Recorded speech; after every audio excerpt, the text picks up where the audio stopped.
Bom dia, bom dia. Bom dia a todos, a todas. Começando aqui a nossa quarta live aqui no Instagram, nosso encontro semanal para falar sobre perfeccionismo e autocobrança excessiva. Aí, queridos e queridas valentes, um olá para vocês. Obrigado aí pela atenção também, por estar aqui. Se você está assistindo aqui pelo Instagram, obrigado. Se você está assistindo no gravado, no YouTube, também agradeço. E a gente está aqui dando início à nossa quarta live, né? E talvez você até esteja se perguntando aí, Edu, você vai continuar contando até quando, né, essa live? E a resposta eu ainda não sei, né? Eu estava pensando se continuo contando o número das lives até, não sei, o final do ano, agora, dia 28 de dezembro, e aí recomeço uma outra contagem no ano que vem, ou se eu sigo direto com essa contagem ad eterno, né? Ou então se eu paro de contar, simplesmente vou fazendo as lives. Eu ainda não tenho uma resposta. Se você quiser me ajudar, eu aceito ajuda, então pode me escrever, pode mandar. Se for aqui pelo Insta, já me escreve pelo direct ou aqui nos comentários.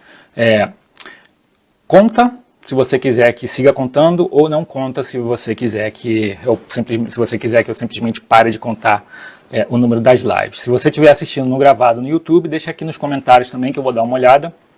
Enfim, isso vai me ajudar a tomar uma decisão se seguirei contando ou não o número das lives.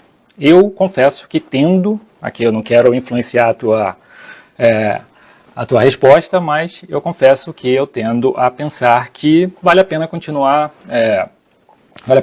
as contagens, porque assim eu posso me referir com mais especificidade, né, futuramente com as lives que já passaram, para falar sobre temas ou sobre problemas que foram mencionados em algumas lives, ou respostas, ou guias, né, para solucionar algum problema. Então eu acho que isso ajudaria, né? Vamos ver, né?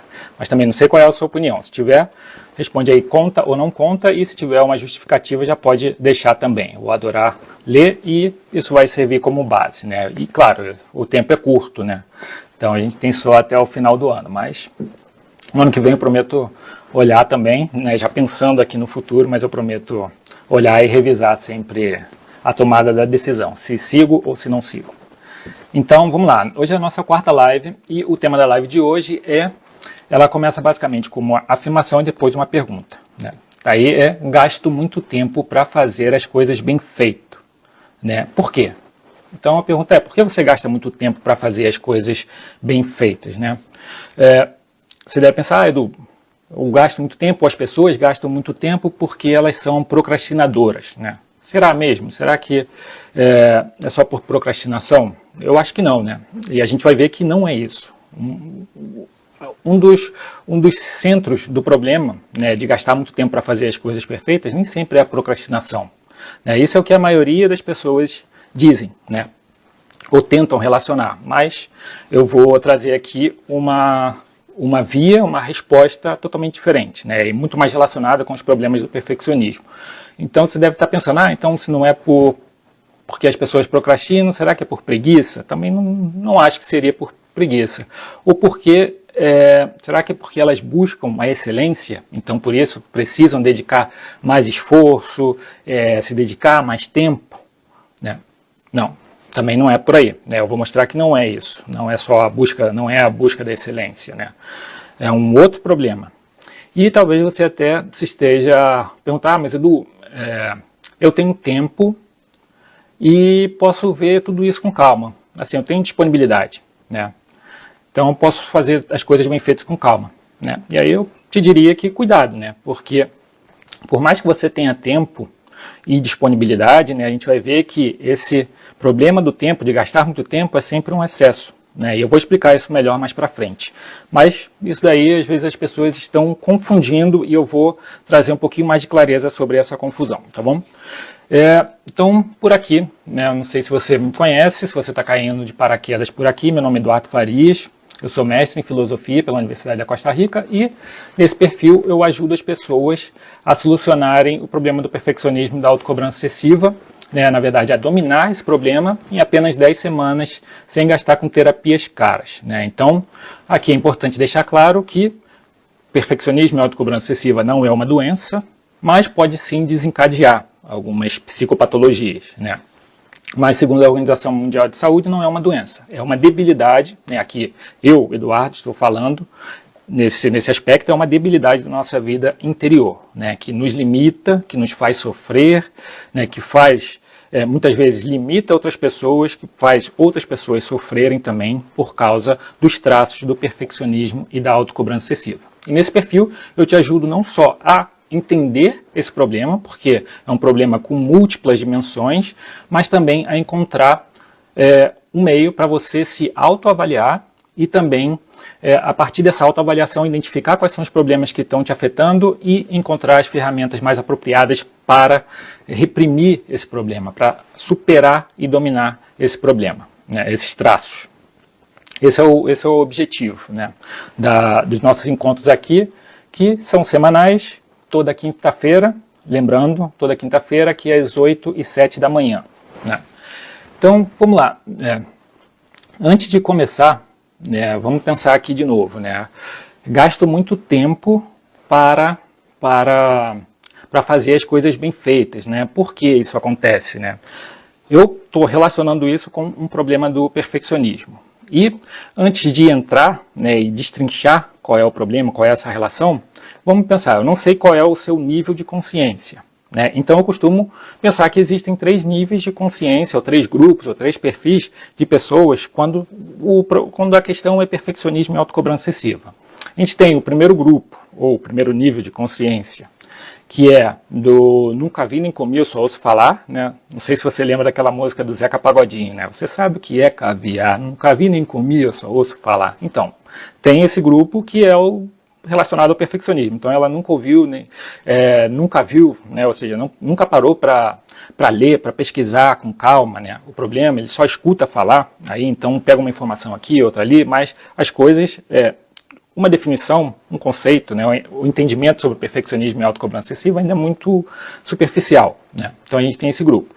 Por outro lado, a gente tem um segundo grupo, que é o grupo da suspeita, né, que são as pessoas que suspeitam que são afetadas pelo perfeccionismo. Então elas pensam, né, na verdade elas entendem um pouquinho o que é o problema e conseguem identificar ali alguns traços e suspeitam que estão sendo afetadas ou que já foram afetadas, né, por esse problema. E a gente tem um terceiro grupo, e esse terceiro grupo é o dos convencidos. Né? O dos convencidos são aqueles que batem no peito e falam, eu sou perfeccionista. E aí, claro que não é assim, né? O perfeccionismo e a autocobrança excessiva, dizer que você é, né, perfeccionista, isso não é uma questão de uma afirmação de uma identidade, não, é mais de reconhecer, né, de autoconhecimento, de conhecer quais são as debilidades que te afetam, então não tem nada a ver com a identidade, mas sim com um reconhecimento de uma debilidade que te afeta. Então as pessoas convencidas, elas chamam para si a responsabilidade e falam, eu sou. Eu sofro com os traços perfeccionistas, então essas pessoas já têm algum nível de consciência, né, sobre o problema, elas aceitam um pouquinho, né, também e até acolhem esse perfeccionismo, esses traços perfeccionistas, e esse é o nível que a gente precisa chegar para poder começar a andar de maneira mais sólida para dominar o perfeccionismo e a autocobrança excessiva. Então, como a gente viu, a gente tem 3 níveis aí, os que nunca viram nem comeram, só escutaram falar sobre perfeccionismo, tem o grupo da suspeita e tem o dos convencidos. E aí eu costumo pensar que o grupo dos convencidos são aqueles que chamam a responsabilidade, né, que eu penso muito no futebol. Né? Quando a gente pensa em futebol, quando a gente está jogando, a gente às vezes vê que tem aqueles que chamam a responsabilidade para si. Mas agora eu vou fazer uma defesa, né?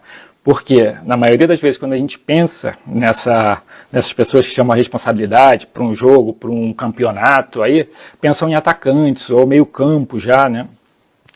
E aí, ou a gente pensaria em Romário, né, na época dele, gigante na grande área ali, ou poderia pensar no Messi, né, também, mas eu queria trazer algo diferente, né, como eu joguei futebol muito tempo, né, aqui na Alemanha eu quase nem jogo, mas joguei, curtia, né, eu sou flamenguista, não sigo muito, mas sou flamenguista, então já fui em treino, já vi vários partidos no Maracanã, já viajei para assistir jogo, e aí da minha geração, acho que quem é flamenguista não vai lembrar, né, do Juan, que foi zagueiro ali, eu acho que jogou entre 90 e 96, Ali fez até, na época, chegou o Gamarra lá para jogar na zaga e aprendeu muito com o Gamarra. E o Juan tem uma coisa interessante, porque foi um dos principais zagueiros, não só do Flamengo, mas também da seleção brasileira. Então, o Juan, eu costumo pensar que ele chamava a responsabilidade. Era um zagueiro, mas que é conhecido como meio que um zagueiro artilheiro, né? Ele foi um dos que mais marcaram, eu acho que foi o que mais marcou gol no Flamengo, ele e o Júnior Baiano. Então, tem aí isso. Então, o Juan, eu via, tinha muita técnica e ele chamava a responsabilidade, não só na zaga para fazer a defesa, mas também para partir para contra-ataques ou até mesmo quando já está no ataque, né? Subir lá pro ataque e fazer gol, né? Sentia confiante para isso. Então, acho que nós, convencidos, deveríamos ser assim, né? Deveríamos pensar em alcançar esse nível de ser convencido de que o perfeccionismo e a autocobrança excessiva está afetando, chamando essa responsabilidade, né? Assumindo essa debilidade e partindo para cima dela para poder superar e para poder dominar esse problema. E até lembro aqui um caso, né, que joguei futebol, joguei pelo colégio também, na época do meu ensino médio. Eu joguei futebol lá no Ferreira Viana, né? Era uma escola técnica e a gente tinha campeonato. Então, de manhã e à tarde eu estudava e à noite eu treinava para o time do colégio. E aí, nessa época eu já jogava, já era zagueiro, então estava ali. Num treinamento a gente ia ter campeonato e eu lembro que o treinador se chamava Rogério e ele disse que simplesmente era era muito bom zagueiro, ele me treinou, mas que eu não conseguia sair com a bola, né? Então eu não podia chamar a responsabilidade igual o Juan para fazer isso, né? Agora aqui no perfeccionismo já chamei, né? E estou aqui para te ajudar a chamar essa responsabilidade também. E acabou que eu já joguei vários jogos lá, ganhei campeonato e tudo, foi legal. Mas aqui é legal a gente fazer essa analogia para também ganhar um pouquinho de força e motivação para enfrentar alguns problemas da nossa vida interior, né? Então, vamos lá. Se a gente assumir essa posição do Juan, eu não sei qual é o nível, né, de consciência que você está, se você já chegou a ser esse Juan aí dos convencidos e tal, eu queria saber. Então, pode escrever também, mandar um direct ou escreve nos comentários se você está assistindo essa live aqui no Insta ou no gravado no YouTube. Escreve qual o nível de consciência que você já está, né? Se você ainda é do primeiro grupo, lá nunca vi nem comi, só ouço falar. Se você é do segundo grupo, só suspeita, né, que é afetado pelo perfeccionismo. Ou se você já chegou no grupo de elite aí, entre esses três, que é o grupo dos convencidos, que chama a responsabilidade para si e que se compromete com a melhoria, né, com a superação dos traços do perfeccionismo. Então escreve, nunca vi nem comi, suspeitos ou convencidos, né? Qual grupo? E aí eu vou responder depois para vocês, mandar um abraço também. E isso também vai me ajudar a pensar também nos conteúdos que eu vou seguir publicando por aqui, né? Para cada um desses grupos, acho que tem que ter um conteúdo específico para ajudar. Esse conteúdo de hoje aqui da live é um conteúdo que vai te ajudar, vai te trazer mais clareza também. Se você está no grupo 1 ou no grupo 2, vai te trazer mais clareza para te levar para o grupo dos convencidos, né? Então, te sugiro que fique até o final, né, dessa live para poder ver, para poder aprender sobre um dos aspectos do perfeccionismo. Obviamente que eu vou mencionar muitos outros, mas nesse eu vou me atentar sobre um aspecto que é bastante, que tem bastante confusão, né, que as pessoas, como isso que eu mencionei, né, no início da live, que as pessoas confundem com esse gastar muito tempo para fazer algo bem feito com só procrastinação ou preguiça, ou a busca da excelência, né? Não, a gente vai ver que é outra questão, né? Então, a gente vai ver tudo isso, vai te ajudar, vai te trazer mais clareza. Mas antes, se você ainda não se inscreve, se você ainda não me segue, me siga, né? Obviamente, aqui no Insta e também se você não faz parte lá do canal Eduardo Farias no YouTube, né? Já te recomendo ou te convido a fazer parte, a se inscrever e também ativar o sininho de notificações, porque alguns conteúdos eu publico só no canal do YouTube, outros eu publico só no Instagram. Então é importante estar ali nos dois, né, para não ficar de fora dos conteúdos que eu chamo de nossas doses diárias contra o perfeccionismo, né, e autocobrança excessiva. Então é importante ficar antenado e participar ali dos dois canais. Claro, isso também vai me ajudar também a divulgar o trabalho que vem sendo feito aqui de combate do perfeccionismo e da autocobrança excessiva, que também é uma divulgação da importância de tratar esse problema para que nos sintamos mais tranquilos, para que tenhamos maior capacidade de realização e uma maior capacidade também de sentir-se realizado, né, de autorrealização, e enfrentar outros problemas, né, outras limitações da nossa vida que acabam afetando também a nossa estabilidade emocional ou até mesmo a nossa saúde mental, né.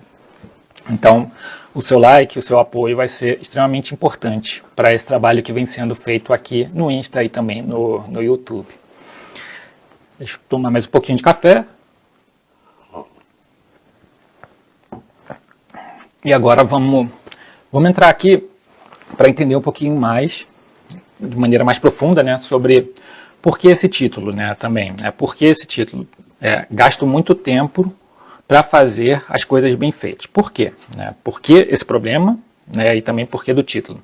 O título ele retrata uma debilidade, uma fragilidade, também um traço bastante específico do perfeccionismo da autocobrança excessiva, né? As pessoas que são perfeccionistas tendem a gastar muito tempo para tentar fazer as coisas bem feitas, ou sentem uma necessidade de fazer as coisas bem feitas, né? Então, a gente tem, por um lado, gasto muito tempo, né? E por outro, a gente tem algo que é o bem feito. Gasto muito tempo para fazer algo e esse algo tem que ser bem feito. A gente tem dois aspectos aqui. Vamos entender cada um deles, né? Então, gastar muito tempo, a gente precisa sanar essa confusão que fazem, né? As pessoas confundem esse gastar muito tempo para fazer as coisas bem feitas com a procrastinação. Então elas tentam relacionar ao problema, por exemplo, da procrastinação, né? Ou seja, deixar para amanhã o que era para ter sido feito ontem, né? Então, esse seria o problema da procrastinação. Então, deixar para depois. Por isso as pessoas duram tanto. Então, se supõe, né, que por isso as pessoas duram tanto para fazer algo bem feito, né? E não é essa a questão, né? Outra confusão que fazem é com a baixa produtividade, né? Hoje em dia as pessoas falam muito, né, já tem bastante estudos, muitos filósofos também já analisam o tema da produtividade como algo delicado, que é importante ver os seus prós e os seus contras, o seu lado positivo e o lado negativo, né? Porque da produtividade muitas pessoas acabam caindo numa hiperprodutividade, né? Então, muitas pessoas acabam pensando que o problema de você durar muito para fazer algo bem feito é porque você tem baixa produtividade, é porque você não é uma pessoa produtiva, né? Ou hiperprodutiva. E não necessariamente é isso, né? Eu vou mostrar mais para frente. E, por outro lado, eu tinha mencionado rapidamente, mas uma outra confusão é pensar que as pessoas gastam muito tempo para fazer algo bem feito porque elas são preguiçosas, né? Elas não estão nem aí para a vida, então acabam deixando e não fazendo aquilo que tem que ser feito, então é porque são preguiçosos. Então vê que a confusão está aqui, né? Tem as pessoas que pensam que gastar muito tempo para fazer algo bem feito está relacionado com procrastinação, ou com baixa produtividade, ou com preguiça. Eu vou mostrar aqui que não é, né? Então o que é, né? Vamos pensar aqui, o que é gastar, né, muito tempo? Gastar muito tempo aqui é pensar no excesso, né, no adicional de tempo ou no excesso de tempo que em relação a algum objetivo, alguma atividade, algo que a gente estabeleceu que ia fazer. Então, a gente estabeleceu que em 10 minutos a gente vai escrever um e-mail, mas escrever esse e-mail acabou durando 50 minutos. E eu queria escrever esse e-mail, vamos supor que queria escrever esse e-mail, para o meu orientador, ou para um orientador, né, do mestrado, doutorado ou da graduação, né, e queria que fosse um bom e-mail. E aí você acabou durando mais do que o previsto. Você previa ali escrever em 10 minutos, 10, 12 minutos, e acabou escrevendo em 50 minutos. Então vê que você gastou muito tempo para escrever esse e-mail bem feito. Então vê que é um problema no curto prazo, mas não necessariamente é só do curto prazo. Ele também pode ser de médio prazo ou de longo prazo. Se você pensou em algum projeto, né, que ia durar um mês e durou 3 meses, você gastou muito tempo para fazer isso, né? Você teve um adicional aí. Se você era para fazer algo em um semestre, você fez um ano, ou seja, 6 meses mais, né? Então você gastou muito tempo para fazer algo bem feito. E aí, se era para fazer algo, um projeto ainda mais longo, que era aí de 3 anos e durou 4, 5, né, também. Então você gastou muito tempo para fazer algo bem feito. E aí você pode pensar, né, para fazer algo bem feito no trabalho, escrever um relatório, né, isso pode acontecer. Escrever um simples relatório pode durar mais porque você quer fazer algo bem feito. Esse exemplo que eu mencionei aqui de escrever um e-mail ou escrever uma mensagem no WhatsApp, né, a gente constantemente escreve no WhatsApp e muitas vezes quer escrever algo bonito e bem elaborado e acaba durando mais do que o necessário. Então isso é gasto de tempo, né? Isso é gastar muito tempo em comparação àquilo que você deveria gastar, né? É muito tempo. Outro exemplo, deixa eu pensar aqui. Escrever, produzir conteúdo, né? Ou seja, isso que eu estou fazendo aqui, em quanto tempo duraria, né? Você até poderia me perguntar, será que você gastou muito tempo para fazer, para montar aí talvez um roteiro dessa live, para estudar, pesquisar, revisar a bibliografia para essa live, né? E aí eu digo, gastei um bom tempo, mas não foi em excesso. Acho que até menos do que eu deveria, porque como eu já tenho uma técnica, né, de não deixar tudo para a última hora, porque isso aí já é um problema, mas de me limitar em um dia ou 2 dias específicos para definir temas ou para definir já um esqueleto de roteiro.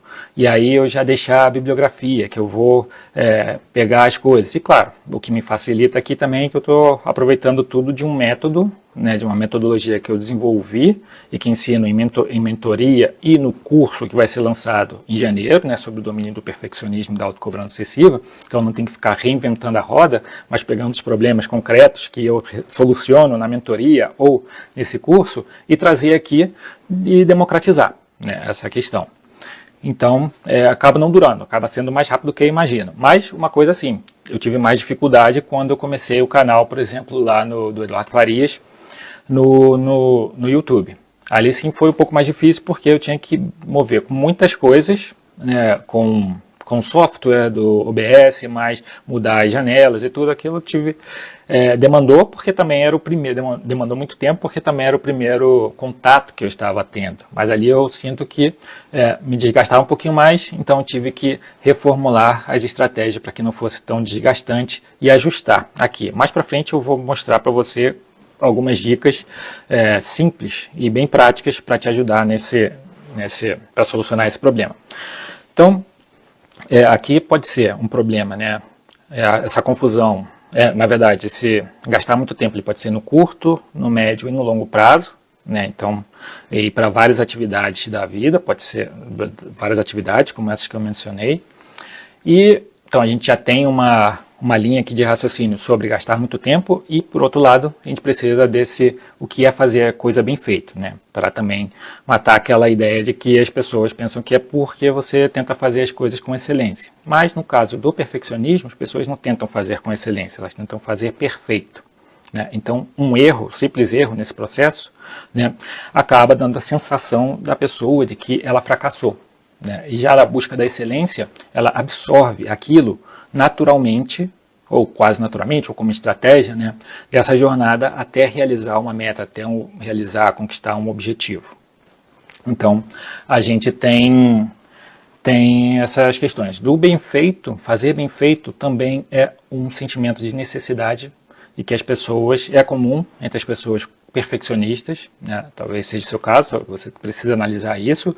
Se você tem uma necessidade de fazer as coisas bem feitas, se é sempre ou quase sempre, e aí você também pode responder nunca ou quase nunca, né? Pensa nessas 4 possibilidades para você tentar entender se você qual é o nível, né, de exigência também que você tem consigo mesmo. Porque tentar fazer tudo bem feito, ou quase sempre tudo bem feito, né, porque você tem um alto nível de exigência consigo e também com os resultados do trabalho que você deseja apresentar. Então, a gente tem essas duas questões, né, que se a gente tiver consciência disso, já ajuda a entender o problema, né?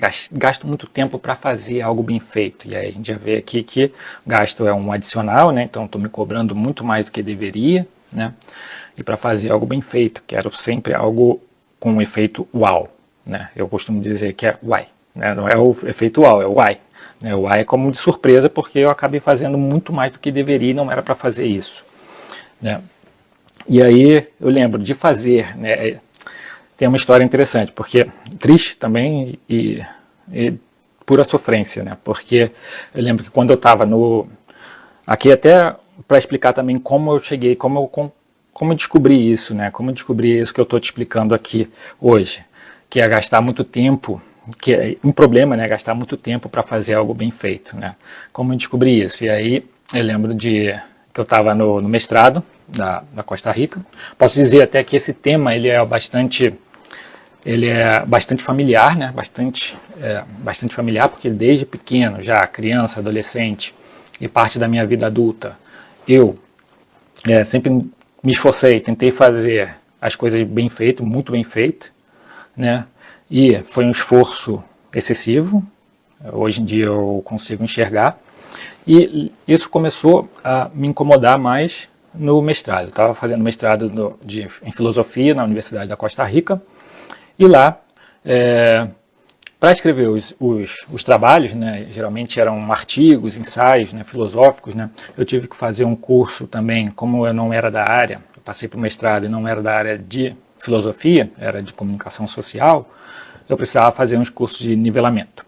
E aí eu tinha que fazer lá, de novo, aulas de filosofia clássica, ou filosofia, ou lógica, epistemologia, filosofia política, ética, enfim, e também, por outro lado, isso para me dar base para eu fazer os cursos do mestrado mesmo, né, que eram aulas mais elaboradas. Né, precisava de uma bagagem filosófica para poder entender melhor e para poder desenvolver os trabalhos que eram feitos lá. E aí, fazendo mesmo os cursos de nivelamento, tinha algumas coisas fáceis que eu entendia porque eu já tinha visto na graduação, né? E ali era uma galera que já estava fazendo a graduação também, de outros cursos, que eram cursos comuns para outras áreas que as pessoas podiam escolher, né? Então, pegar esses cursos básicos de filosofia e montar lá a grade dela, mesmo que fosse de biologia, por exemplo, para estudar bioética, né? Era ética, mas também tinha uma parte de bioética ali que era trabalhada nas aulas de filosofia. Então, isso ajudava pessoas que tive companheiros e companheiras que estavam estudando biologia também e outras áreas. E aí, nós estavam querendo saber isso, né? Bioética para fazer as experiências, né, de maneira ética, com animais, né? Então era isso. Então estava lá nesses cursos e eu lembro que eu sofria muito para fazer os trabalhos. E não porque eu não sabia, mas porque eu sentia que eu tinha que me destacar. Primeiro porque eu já era mais velho ali, a maioria era jovens, né, eu estava fazendo um curso de nivelamento. E já era um estrangeiro, né, brasileiro, fazendo um curso lá, então você já meio que está atrás, porque não tem um idioma tão bem desenvolvido, embora o meu espanhol não fosse ruim, e os professores não estavam preocupados com isso, né, porque eles não iam avaliar a ortografia, né, a norma culta, né, que eu escrevia, mas sim o conteúdo do trabalho, né, a minha capacidade de análise, minha capacidade crítica também, e também, dependendo da proposta lá do curso. Então eu me cobrava muito para fazer os trabalhos, e era quase sempre, isso é certo, entregava com atraso, porque eu sentia a necessidade de fazer aquilo bem feito. Então eu tinha que ler muitas mais coisas do que era ensinado nos cursos para tentar entender. Era como se eu tivesse uma falta gigantesca, né? E obviamente que eu tinha uma falta grande de bagagem ali. E eu pensava que para fazer aquele trabalho muito bem feito era necessário isso. Eu conseguia fazer, entregava o trabalho tarde, mas sofria com as consequências, né? Porque entregar trabalho tarde ali tinha uma penalidade que era perder pontos. Mas, olha só, isso me fez me desgastar emocionalmente, me desgastar fisicamente, né? Eu já tive vários momentos de dor de cabeça, virar noite para poder fazer os trabalhos, ler e fazer muito mais do que o necessário. E aí, como eu descobri isso, que eu estava fazendo muito mais que o necessário e que aquilo estava relacionado a um traço do perfeccionismo, foi justamente pesquisando sobre perfeccionismo para solucionar aquele problema, né? de estar me cobrando muito e não está tendo bons resultados, né? E aí, não, tinha os resultados, mas não está tendo bons resultados em termos de uma produção mais compassiva, mais tranquila, né? E mais saudável também. Então comecei a pesquisar e conheci um psiquiatra que se chamava Mark Hollander, um psiquiatra estadunidense de Chicago, e que tinha publicado na década de 60 um artigo, né, perfeccionismo, né, um artigo científico tratando do primeiro caso clínico do perfeccionismo, de perfeccionismo. Então, Hollander tem uma definição de perfeccionismo, né, que é a seguinte, né, é você fazer algo muito mais do que aquela demanda, aquela situação te exige ou requer, né? Então você está excedendo o que é necessário. E era justamente isso que eu estava fazendo ali no mestrado e que fiz também em algum outro momento no mestrado e na vida também, em outras questões, em outros momentos, né? Mas essa definição do Holland me ajudou a entender que esse é um excesso e que a gente tende a gastar muito mais tempo do que o necessário porque a gente pensa que é preciso fazer algo muito bem feito e mais do que o exigido, né? Então isso te demanda mais tempo, te demanda mais energia, você faz um sacrifício muito maior do que deveria, né? E isso acaba te impedindo, te gerando vários problemas. Então, Hollander me ajudou a entender isso, né? E obviamente comecei a pesquisar mais ferramentas, né, para me aprofundar e ver que perfeccionismo também não era só isso, né, não é só esse problema de você fazer mais do que se recomenda, né? Tem até outros pesquisadores que surgem mais na década de 90, falando um pouquinho da história aqui do perfeccionismo, que surgem na década de 90 e tratam o perfeccionismo, identificam que o perfeccionismo e a autocobrança excessiva é um problema multidimensional, né? Por isso que eu chamo e falo que ele é um problema tentacular, né? Ela tem uma base científica também para isso. E que comparo aqui com um polvo, né?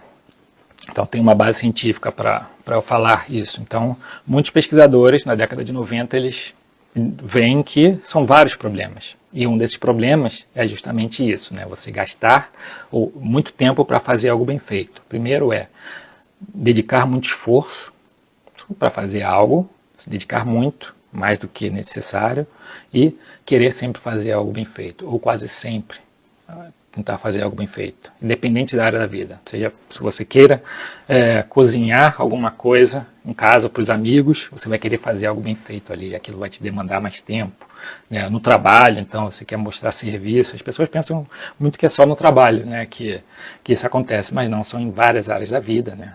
Quando é o perfeccionismo, né, ele vai te afetando em várias áreas, vai te fazendo gastar tempo desnecessário, né?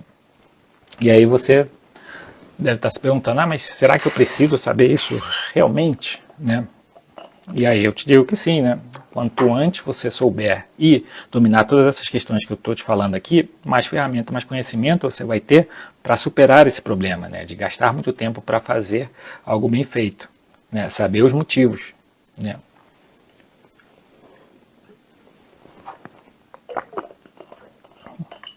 E a partir dessa compreensão dos motivos, né, encontrar até mais outras ferramentas para poder superar isso e não sofrer as consequências como eu sofri. E não foi só isso, né? Como mencionei aqui, é um caso, tem outros mais. Mas então vamos pensar aqui, por que você precisa saber isso, né, do perfeccionismo, que gastar muito tempo para fazer algo bem feito é um problema, né? Quando você tem um traço perfeccionista, né? Eu vou te explicar. Mas antes, se você ainda não curtiu essa live aqui, eu já te convido, né, a curtir aqui como um apoio ao trabalho que eu estou fazendo, um apoio às pesquisas que eu já fiz e até vamos dizer, um apoio a todo o sofrimento, né? Então deixa um like aqui para eu saber que esse conteúdo foi útil para você, ou que te interessou, que fez sentido para você. Se você está assistindo aqui no Insta ou se você está assistindo no gravado no YouTube, também deixa o seu like. E se você não se inscreveu ainda, se inscreve aqui no canal do YouTube ativa o sininho de notificações também para você receber as notificações dos conteúdos que eu publico por aqui. A gente tem conteúdo todo dia, né? Então é a sua dose diária para dominar o perfeccionismo e a autocobrança excessiva. Já vi que o Marcel entrou aí. Abraço, Marcel. E aí, vamos pensar aqui porque você precisa entender, né, que você gasta muito tempo para fazer as coisas bem feitas, né? E por que isso é importante você entender? Um dos primeiros pontos é que você vai ter mais clareza sobre a influência das suas emoções ou dos seus comportamentos perfeccionistas, né, na sua gestão do tempo. Então, você vai ter mais clareza também para saber como você está usando o seu tempo, né?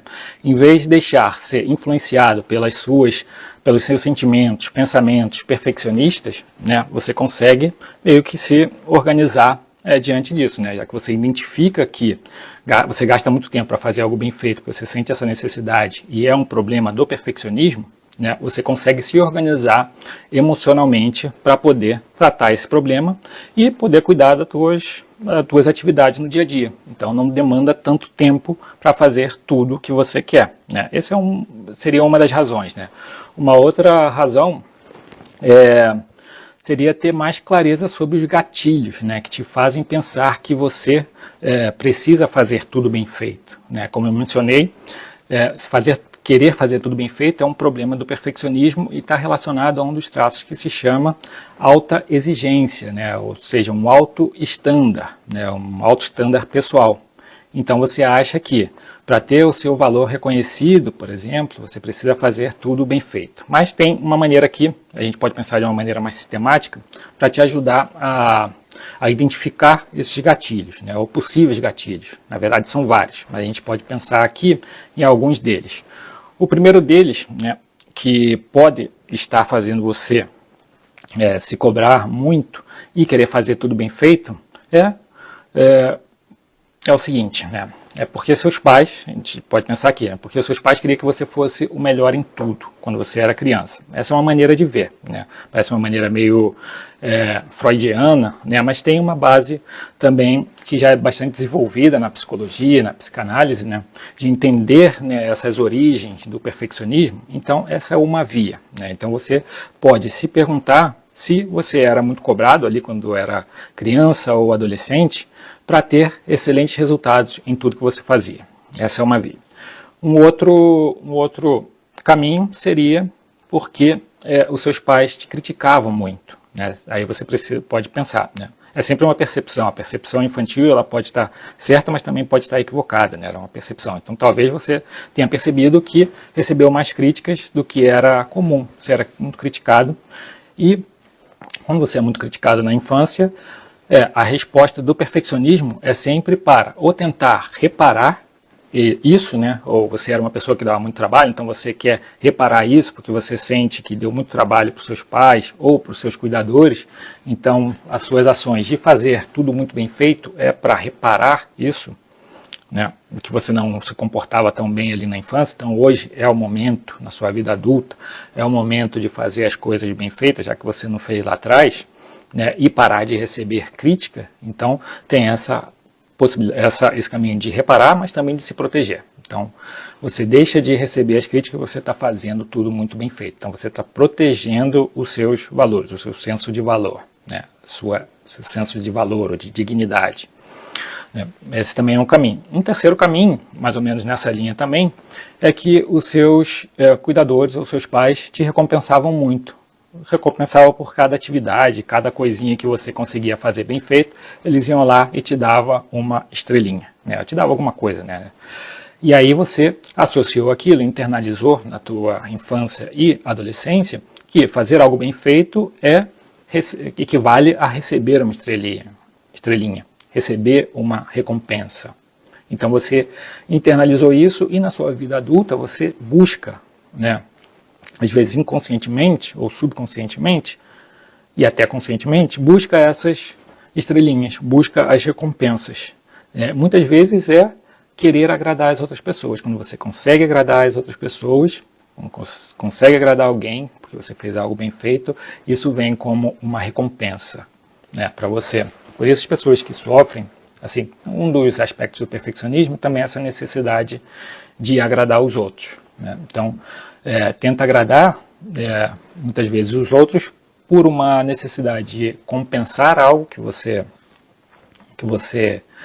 não fez no passado e você agora quer compensar fazendo tudo melhor, ou reparar algo que você talvez tenha feito mal quando criança, adolescente, né, uma percepção, e agora você quer reparar isso fazendo tudo muito bem feito, né, milimetricamente e se exigindo muito, então essa é uma maneira de reparar, ou para se proteger, né, como você talvez tenha sofrido muitas críticas ali na infância, na adolescência, hoje em dia fazer, né, as coisas bem feitas, dedicar mais tempo do que o necessário, né, isso vem como uma proteção dos seus valores, né, dos danos que podem fazer aos seus valores, né. Estou falando aqui de dignidade, ou também de se sentir merecedor do respeito das outras pessoas, né. Isso aqui seria uma outra linha, vamos ver, porque eu falei essas três, elas estavam mais ou menos relacionadas com a infância. A gente pode pensar de maneira mais abrangente e adicionar outras duas questões, como por exemplo, porque, né, como gatilho, né, lembrando aqui que a gente está falando sobre os gatilhos que te fazem pensar que você precisa fazer tudo bem feito, né? Então você pode refletir sobre esses gatilhos. Eu estou te dando aqui uma lista de gatilhos para você refletir e ver se faz sentido na sua vida, porque isso vai te dar mais clareza sobre como você está sendo afetado por esse problema de pensar que gasta, né, de gastar muito tempo para fazer as coisas bem feitas. Então, seguindo aqui com a lista, a gente tem mais duas questões, né? Outro gatilho seria porque você acredita que se você não se esforçar muito, não fizer tudo muito bem feito, as outras pessoas não vão te respeitar, não vão te levar a sério, não vão te escutar, né? Então, você tenta fazer tudo muito bem feito e acaba fazendo mais do que é o necessário para ser respeitado, se sentir respeitado, né? Para que as pessoas olhem e vejam, realmente, o Eduardo não errou, ou não sei, o João, o Pedro, o Wagner não erraram, são bons, né? Dignos de respeito. Isso é o que a pessoa perfeccionista sente, né? Então, não seria para isso. Um outro aspecto, por último, que eu destacaria é porque se alguém for melhor que você naquilo que você está fazendo e quer fazer bem feito, se alguém for melhor que você acaba sentindo que você fracassou e que você é a pior pessoa do mundo. Então, também você acaba fazendo isso para proteger o teu senso de valor, né, e para poder agradar também outras pessoas.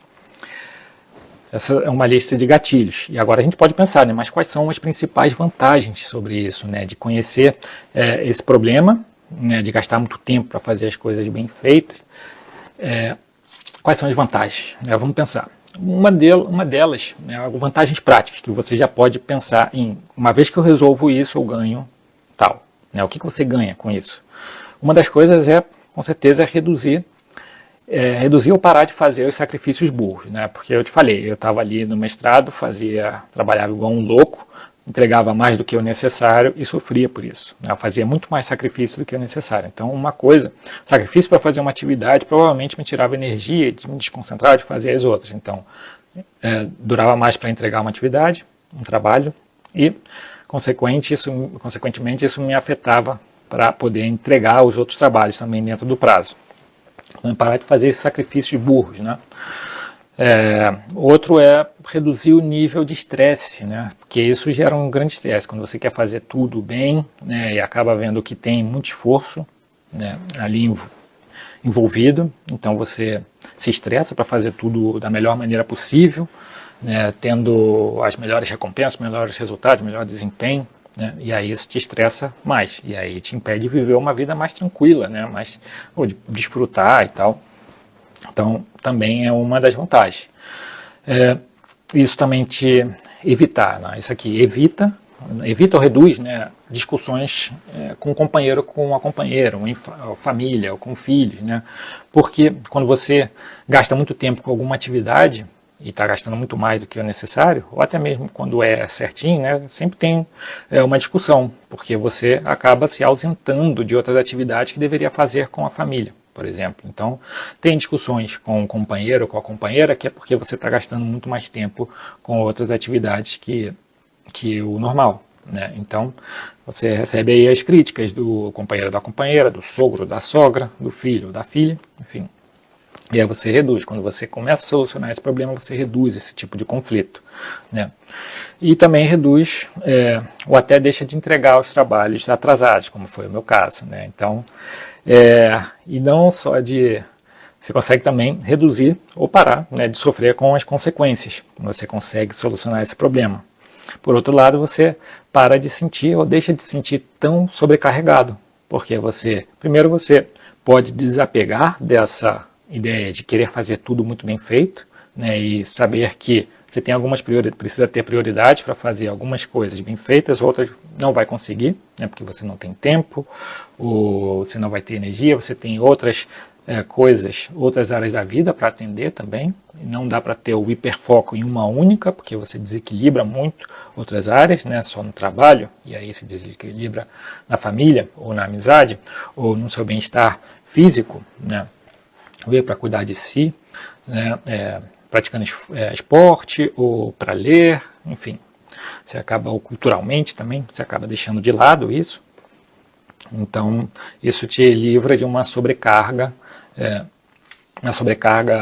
física, mental, emocional também. Então, ver como entender esse problema, né, de gastar muito tempo para fazer tudo muito bem feito, ali, impecável, né, te ajuda, tem vantagens, né? E solucionar isso tem ainda mais vantagens. Então, vamos pensar aqui, né, como solucionar isso. Eu não vou conseguir explicar como solucionar, passar uma estratégia aqui com detalhes, né, como eu te expliquei aqui todo o porquê, né, eu não vou conseguir entrar no como de maneira tão detalhada como eu gostaria, isso vai ficar para uma próxima live. Então eu vou te dar aqui, vou deixar aqui algumas atividades, né, quase que princípios, não são tão princípios, são algumas atividades que você pode começar a pensar e a praticar agora para solucionar esse problema de gastar muito tempo, de se esforçar muito para fazer tudo muito bem feito, né? Quais são essas atividades, então, Edu? Vamos lá. O primeiro deles, o primeiro passo, né, é você saber e aceitar tudo isso que eu te ensinei aqui hoje, né? Não assim como uma imposição, algo dogmático, mas aceitar aquilo de acordo com a sua realidade. Então, aceitar que gastar muito tempo para fazer algo bem feito em todas as áreas da vida é prejudicial, né? E aí eu te expliquei tudo isso aqui. Se você quiser, você revisa, né, essa live. O segundo passo, então, seria também saber que ter uma agenda e fazer uma lista de tarefas também não vai te ajudar a solucionar esse problema. Ela é até desejável, é importante você ter uma agenda, é importante você ter lista de tarefas, né, e tentar realizar essas tarefas, mas isso não é suficiente, você precisa ter mais do que isso, né, e deve ser de maneira casada, basicamente, bem articulada. Não é só usar um, ou usar outro, ou usar só esses dois, tem que ter essas outras... tem que ter outras ferramentas. E aí, quais são essas outras que te ajudam, que te dão uma base? Um terceiro passo, então, seria saber aquilo que realmente te importa, né? Basicamente, a gente poderia falar em sentido da vida, ou de missão, né? Saber o que te importa, saber por que você está fazendo aquilo que você faz, né?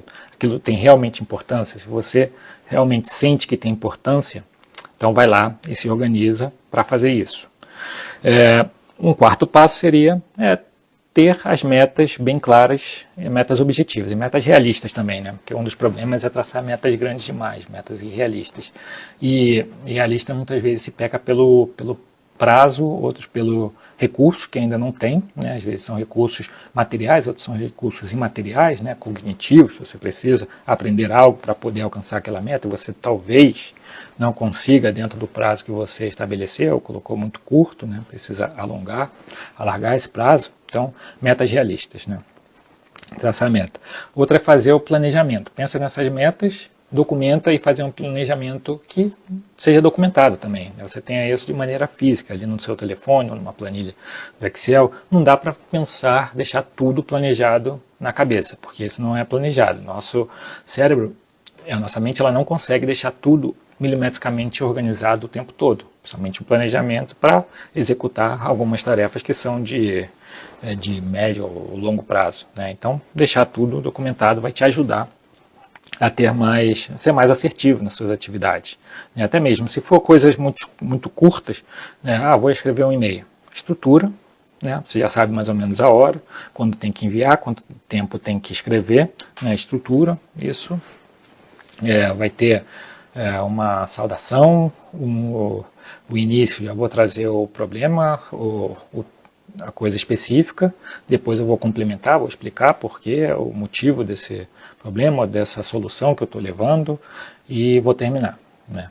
Então você vai ter também, pode pensar lá, uma introdução, um desenvolvimento, uma conclusão, mas isso é muito geral, né? Mas vai depender da natureza do seu e-mail.